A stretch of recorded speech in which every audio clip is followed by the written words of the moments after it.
Hola estudiantes de grado sexto, para mí es un placer saludarlos nuevamente por este medio, deseándoles de todo corazón que la bendición de Dios descienda sobre ustedes y el de toda su familia, recordando el lema de nuestra institución, formando líderes para transformar la sociedad. En este encuentro estaremos dialogando acerca de la guía número 6 que tiene que ver con el género lírico y las figuras literarias. Antes de entrar con la temática, quiero que reflexionemos un poco acerca del valor del respeto. Y tomé para esta reflexión al escritor Fyodor Dostoyevsky, que es uno de los principales escritores de la Rusia zarista, cuya literatura explora la psicología humana en el complejo contexto político, social y espiritual de la sociedad rusa del siglo XIX. La reflexión trata acerca de cómo quieres que te respeten los demás, pero para que ellos te respeten, primero debes respetarte a ti mismo. Y la reflexión dice así: si quieres ser respetado por los demás, lo mejor es respetarte a ti mismo. Solo por eso, solo por el propio respeto que te tengas, inspirarás a los otros a respetarte. Te dejo con esta reflexión y espero que la interiorices y puedas practicarla contigo mismo y aquellos que te rodean.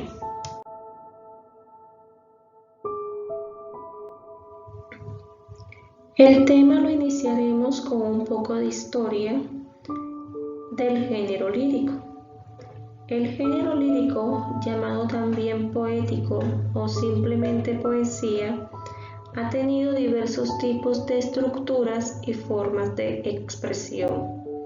La poesía de los aedos de la antigua Grecia fue distinta de las composiciones de los juglares de Europa medieval, y estas, a su vez, son diferentes de las concepciones de los poetas contemporáneos. Aunque el proceso de desarrollo de la poesía ha sido diverso y complejo, ella sigue siendo fiel en su esencia y origen, la musicalidad.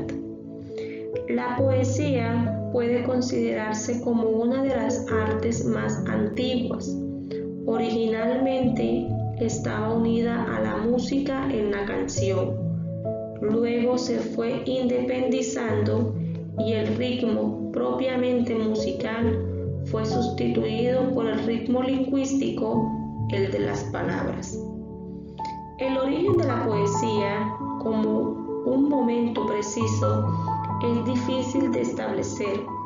Por ejemplo, se han encontrado tipos de poesía en inscripciones jeroglíficas egipcias del 2600 a.C. Se trata de canciones, aunque solo se ha conservado la letra y no la música, que abarcan géneros como lamentos, odas o himnos. Muchas de ellas tienen un carácter religioso. La canción, pues, funda la poesía y la música instrumental. Los motivos religiosos no fueron los únicos que motivaron la expresión poética. Además, hubo temas inspirados en la vida cotidiana, como los cantos de labor, también encontrados en inscripciones funerarias egipcias del tercer milenio antes de Cristo, las nanas y las canciones de juegos. La poesía en sus comienzos se dividió en lírica y épica. La lírica se refiere a la interioridad del ser, los sentimientos personales y las vivencias del poeta, mientras que la poesía épica aborda las aventuras de héroes grandiosos o el acontecer de grandes batallas. Sin embargo, con el interés del ser humano por sí mismo, por sus ideas y sentimientos, la épica dejó de contarse y de escribirse. De esta forma solo quedó la lírica, la cual también se transformó en el paso del tiempo y fue adquiriendo distintas formas, una poesía culta y otra popular, medida y estructurada en la época medieval, que fue consolidando su forma en sonetos y liras durante el Renacimiento. A finales del siglo XIX, los poetas empezaron a liberarse de las formas tradicionales de la escritura para crear una nueva poesía. En el siglo XX, las vanguardias artísticas experimentaron con las palabras y las imágenes. Nació un verso libre que invadió las poesías surrealistas y modernistas. Surgieron así los caligramas, poemas en los cuales la disposición de las palabras procura representar el contenido del poema, y otras formas de poesías como la fonética. Se fundamenta en las onomatopeyas. Esta es la poesía que llegó a este siglo, más audaz, emotiva, personal y a la vez consciente de la situación del ser humano contemporáneo. El género lírico proviene de la palabra lira, instrumento musical con que acompañaban sus textos los antiguos poetas. La lírica es utilizada por el ser humano para expresar sentimientos, bien sean de amor, dolor, alegría, tristeza, etc. En este género literario se destaca la configuración de tres elementos principales estrechamente relacionados entre sí: la musicalidad, la belleza y el contenido. En un principio, la poesía estaba enfocada a homenajear y elogiar a los pueblos, las batallas y sus héroes. Pero en la actualidad, los temas suelen ser de tono íntimo y personal.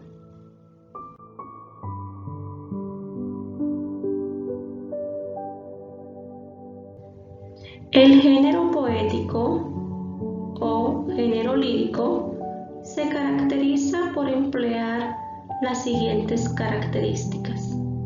Primero, la subjetividad, porque el poeta expresa sus pensamientos, sentimientos y concepciones que tenga sobre la realidad. Todo poema refleja las vivencias de sus autores. Segundo, su principal finalidad es la expresión de tales sentimientos para conmover a quien lo lee o lo escuche. Tercero, está escrita en verso. Sin embargo, el poeta puede utilizar la prosa poética en la que se usa el verso, pero se emplean las demás características propias de la poesía. Cuarto, los poemas utilizan recursos sonoros como la rima, que dota de musicalidad al poema, el ritmo y la métrica, que es la medida de los versos.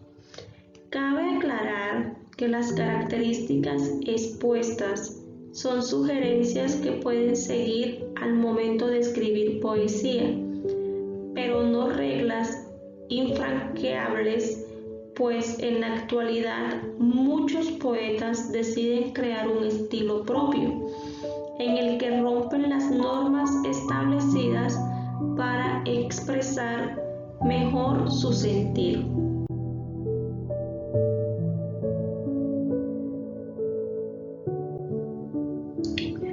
La estructura del género lírico se refleja en los versos y párrafos que lo componen.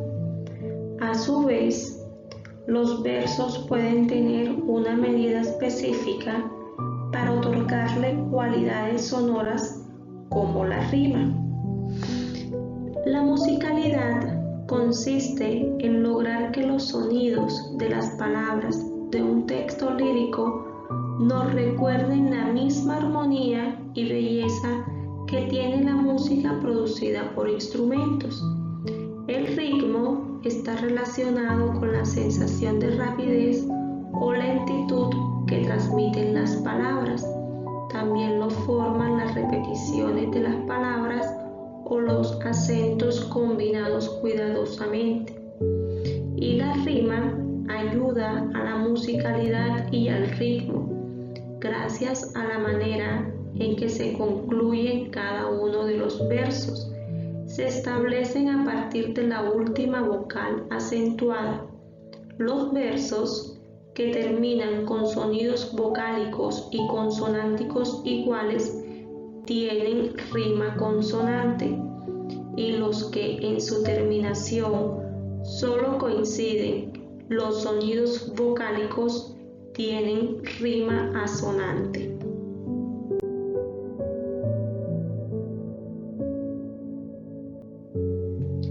Como lo mencioné anteriormente, la rima asonante es la repetición de las mismas vocales en las palabras finales de los versos a partir de la sílaba tónica, es decir, donde recae el mayor acento de la voz. La rima consonante es la repetición de los mismos sonidos en las palabras finales de los versos a partir de la vocal acentuada. Incluye vocales y consonantes. Podemos observar los siguientes ejemplos de rima asonante y rima consonante.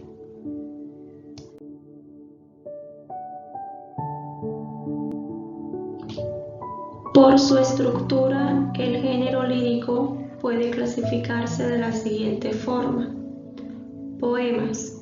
El poema es una creación literaria que busca usar toda la fuerza de las palabras, su capacidad de decir, de insinuar, sus múltiples significados y su sonoridad, para transmitir emociones e ideas que afectan profundamente al lector o a quien los escuche. Su estructura está formada por renglones llamados versos, que generalmente son cortos. Los grupos de versos separados por punto y aparte reciben el nombre de estrofas. Coplas. Las coplas son composiciones populares que expresan los sentimientos y el humor de las personas sencillas, que no buscan hacer poemas serios y profundos, sino grupos de 4 versos burlones y graciosos. Generalmente se componen para ser cantadas. En las coplas se acostumbra el uso de palabras populares. No tienen autor conocido. Se transmiten en forma oral y curiosamente se pueden cantar coplas muy diversas de temas y regiones diferentes con la misma música.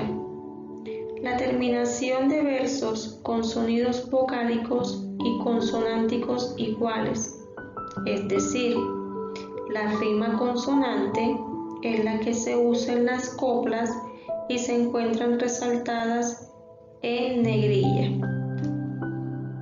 Los refranes. Los refranes son frases que nunca son cantadas. Su objetividad no es divertir, aunque varios de ellos son graciosos, sino enseñar y resumir siglos de sabiduría popular en unas pocas palabras que buscan decir mucho con muy poco. Los refranes en algunos casos usan rima consonante.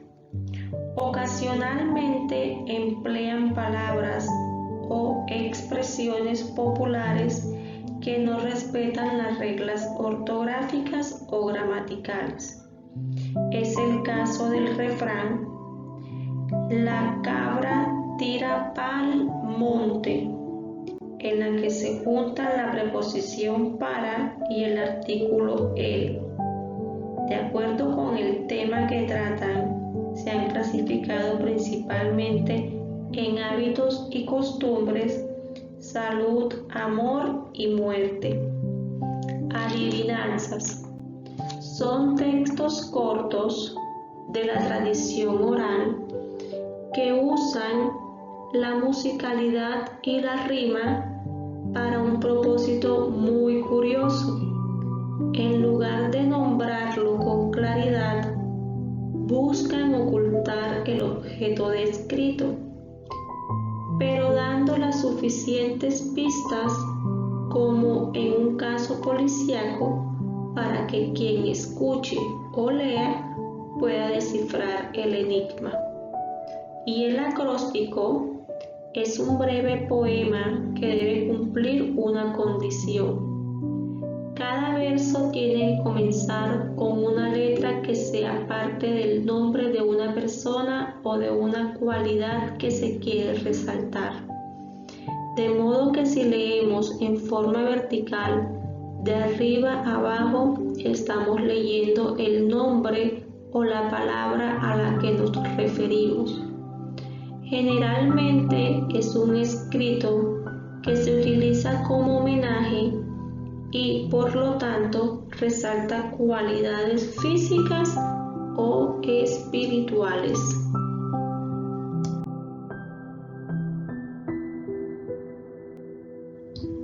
Las figuras literarias son juegos con palabras que buscan aumentar el poder de expresión que tiene el lenguaje.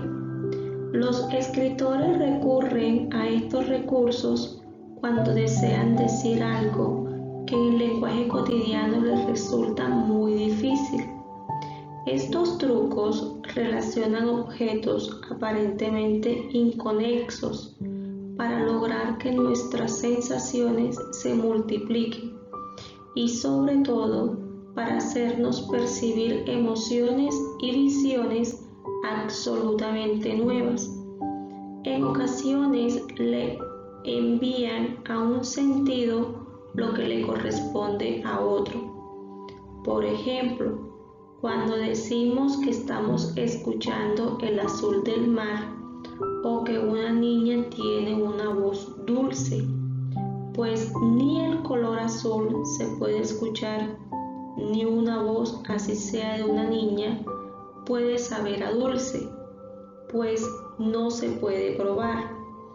En otras oportunidades, compararemos objetos y decimos que alguien es tan blanco como la nieve, o incluso nos referimos a un todo nombrando una sola de sus partes y decimos que llegamos al cemento cuando queremos decir hemos llegado a una ciudad.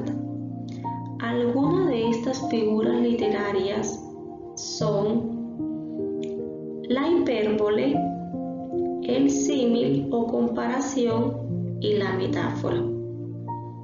La hipérbole es una exageración consciente que no busca mentir ni engañar. Cuando el autor quiere resaltar algo y darles mayor fuerza a sus palabras. El símil o la comparación es una figura literaria que compara dos cosas a través de una cualidad y utiliza un nexo o palabra que une los dos elementos. Estos nexos pueden ser como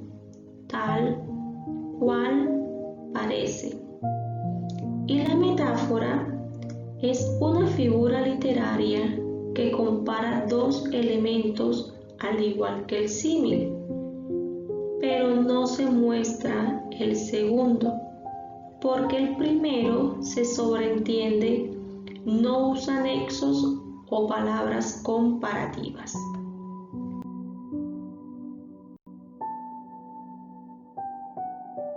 A continuación, te mostraré algunos ejemplos que tienen que ver con las figuras literarias. Hipérbole. Tengo 1.000.000 de amigos. Es un número imposible de amigos. El autobús iba a 0 por hora. A 0 por hora, ningún autobús puede andar. En el ejemplo de símil o comparación, la palabra que parece resaltada es un nexo que une una idea con otra. Un barco frágil de papel parece a veces la amistad, pero jamás puede con él la más violenta tempestad. Y en la metáfora, sabemos que esta es una figura que se define como una comparación directa de dos términos entre los cuales existe una semejanza. Aquí no se usan nexos. La utilizan, ya que esta la utilizan los escritores para resaltar cualidades de algo particular, pero de forma más bella. El ejemplo, vamos a mirar cómo un símil se convierte en metáfora. Al sonreír le vi sus dientes blancos como perlas. Podemos decir que es un símil porque aparece un nexo que une una idea con otra. La metáfora, el ejemplo, al sonreír le vi las perlas de su boca. Podemos observar que en la metáfora no existen nexos, ya que la relación que existe es de un término más directo a la semejanza.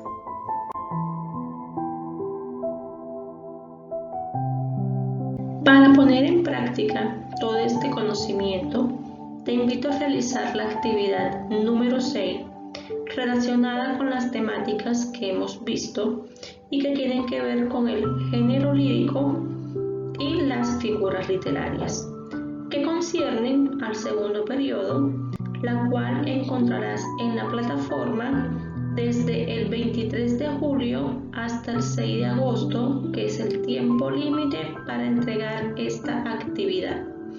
No se te olvide la fecha de entrega, ya que se tiene en cuenta aquellos estudiantes que entregan en las fechas estipuladas. En el punto 1 debes leer las expresiones, luego relacionarlas de tal forma que unas el refrán correspondiente. En el punto 2 encontrarás una copla. Debes cambiar las palabras subrayadas por un sinónimo y luego debes explicar cómo afecta el cambio al ritmo, la rima y el sentido del humor de lo que se dice.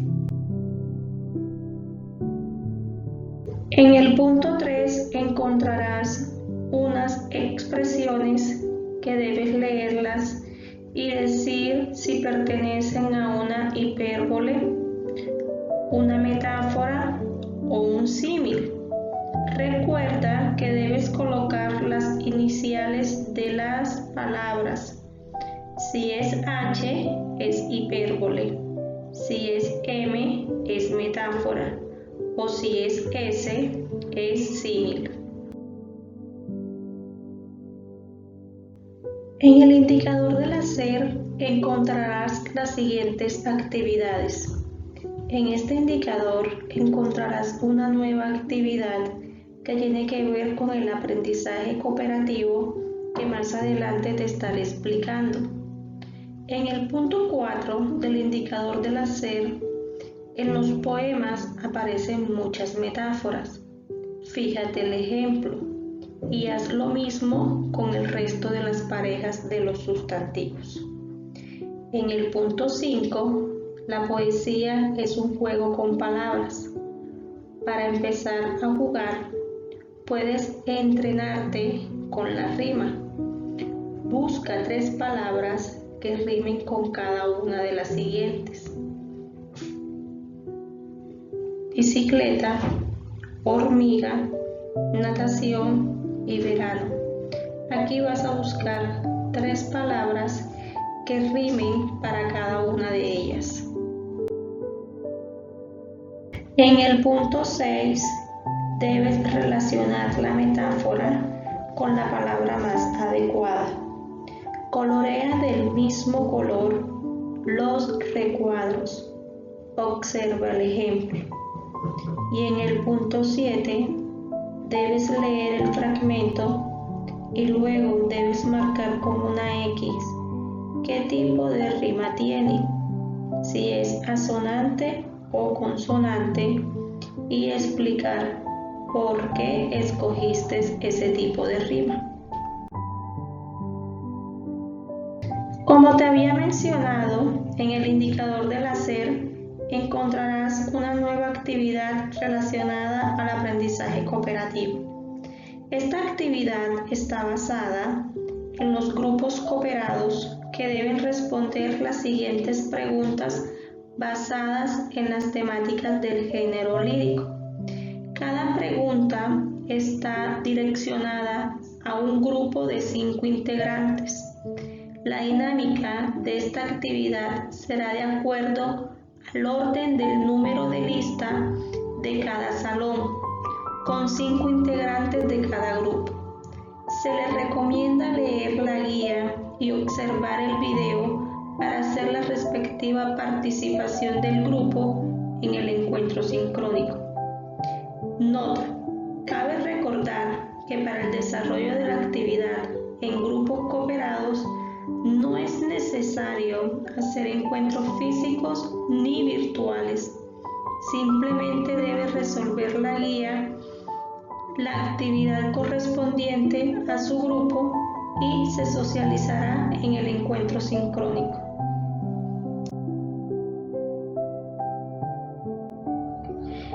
En la guía integradora de aprendizaje encontrarás la rúbrica de evaluación que te permite identificar cuáles son los aspectos a evaluar durante la realización de la actividad. Los aspectos que debes tener en cuenta son los siguientes: presentación del trabajo, interacción del estudiante con el docente, desarrollo del indicador del saber, desarrollo del indicador del hacer, desarrollo del indicador del ser. Estos aspectos están discriminados en cada una de las partes del taller. Debes tener en cuenta que dentro de ellos se encuentran unos desempeños de evaluación, como son el desempeño bajo, el desempeño básico, el desempeño alto y el desempeño superior.